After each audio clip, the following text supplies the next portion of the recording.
ou dá para tirar um lado positivo e um negativo do resultado? Boa noite. Foi um jogo equilibrado. Primeiro tempo considero que a gente foi um pouco melhor. Segundo tempo o Palmeiras foi um pouco melhor. Carilho, boa noite. Faltou concentração porque o Corinthians estava com o resultado na mão, tinha um contra-ataque e tomou gol muito cedo na volta do segundo tempo, se você na tua opinião.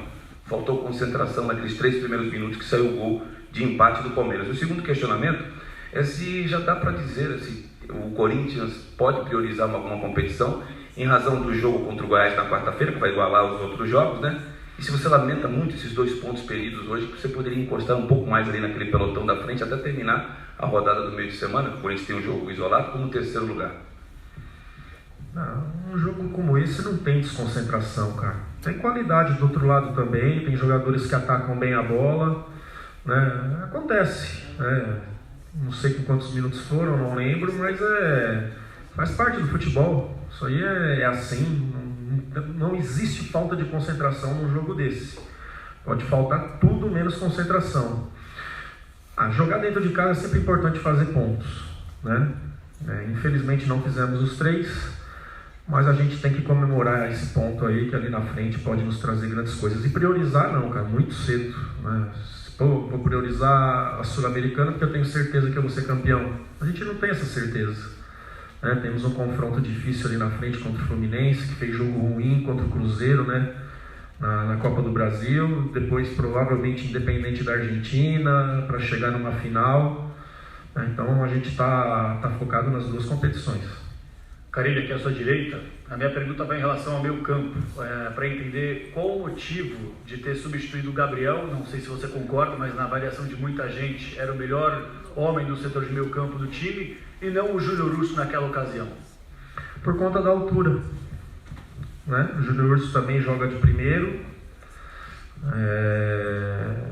tem mais jogo para frente do que o Gabriel é mais da linha do Ralf, de desarme. Então a ideia foi manter o mesmo padrão de jogo, tanto que o Matheus fez um bom jogo lá junto com o Vital, e continuar com o time alto, né? Que a gente sabe que o Palmeiras ali ia jogar no contra-ataque, com isso ia ter bolas paradas, então a gente tem que pensar em tudo e por isso da escolha. Fábio, boa noite. Me chamou a atenção que nos 2 tempos foi mais perigoso o time que teve menos a bola. No primeiro tempo o Corinthians faz o gol, o Palmeiras vai para cima e quem leva mais perigo é o Corinthians, e no segundo tempo se inverte. Por que você acha que faltou um pouco de criatividade para quem teve a bola e sobrou mais perigo para quem apostou no contra-ataque? Foi um jogo muito estudado, cara. Muito estudado. Palmeiras veio para jogar no nosso erro o tempo todo, mas como a gente fez o gol, teve que sair um pouco mais. E depois já conseguiram o empate no começo e passaram a jogar no contra-ataque. Então foi um jogo muito truncado, com poucas finalizações, acho que 10 nossa e 7 do adversário, é pouco. A gente estava finalizando 16, 18, enfim, o Palmeiras eu sei também que finaliza mais do que finalizou hoje. Então foi um jogo muito estudado, muito truncado, ninguém dando espaço de concentração das 2 equipes lá em cima. Ô Carilho, boa noite. Como é que é para você reencontrar, né, o Felipão, mais um duelo, um técnico que agora vive uma situação até meio conturbada lá, sendo criticado por parte da torcida palmeirense, saber até como você enxerga essa situação dele, e se para você o empate hoje foi um resultado justo? Justo. Começando por isso, foi um resultado justo, jogo igual, né, as equipes marcando muito, jogadores de criatividade sendo muito bem marcados, e só aparecendo na questão dos contra-ataques.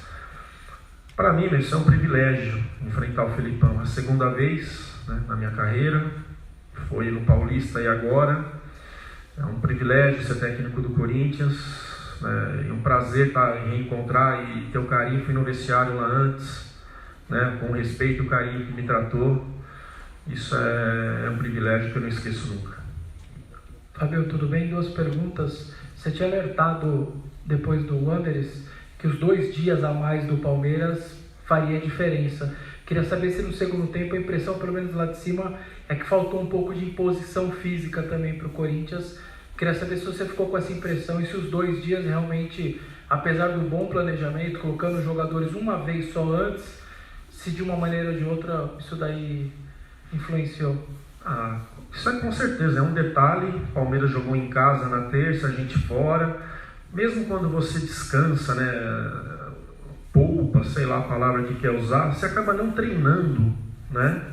O ideal, assim, é tirar o cara, vir fazer treinos específicos de fortalecimento, musculação, e a gente acaba não fazendo. Então, é importante fazer isso, mas não é o ideal. Então, você acaba só descansando, você não faz nada no dia do jogo, depois muito pouco para a gente viajar de volta do Uruguai para cá. Com certeza isso pode fazer diferença, assim, sentir no segundo tempo alguns jogadores nossos, o primeiro tempo foi de entrega, foi intenso, sentir no segundo tempo alguns jogadores nossos caindo fisicamente. Faz parte, um pouco esperado. E agora, quarta-feira, depois de quinta, domingo, quarta, menos de uma semana, 3 jogos, você pensa dar uma rodada um pouco mais, colocar uma galera com mais fôlego, ou a tendência é você manter o time que está jogando? O planejamento, na verdade, Bessonelo, foi feito até hoje mesmo, né? Amanhã cedo temos treino, vamos sentar lá por volta de 15 para as 8 horas para começar a elaborar essa semana, né?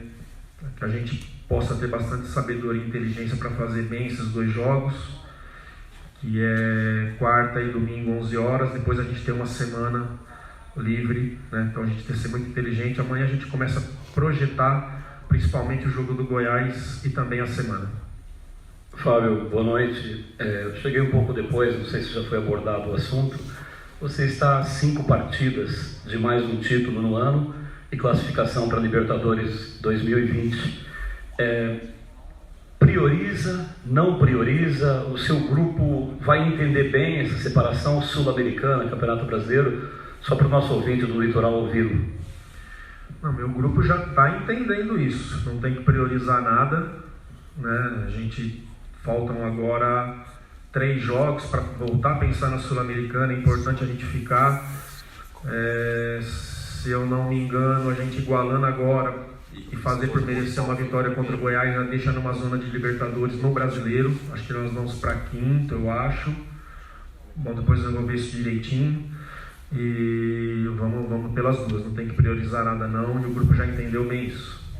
Carille, nos últimos jogos, principalmente quando havia empate e você queria buscar a vitória, você colocava sempre o Bozelli, e hoje você optou por não colocar o centroavante argentino e optou por colocar um outro jogador de velocidade que foi o Everaldo. Por que essa opção? O jogo pedia isso? Você queria colocar o Everaldo, ele tinha uma característica diferente do Bozelli, por quê? Porque quando a gente tem uma semana assim um pouquinho mais puxada, você acaba trocando os setores de transição. Dificilmente você vai trocar 9, são esses setores que se desgastam mais, jogadores de lado, jogadores de meio de campo, e por isso. Então, não poderia, por tudo que aconteceu e que a gente ficou conversando ali com os auxiliares, eu não poderia fazer uma substituição hoje de 9, sendo que poderia faltar para mim na transição, ficou um jogo de contra-ataque, um jogo muito corrido.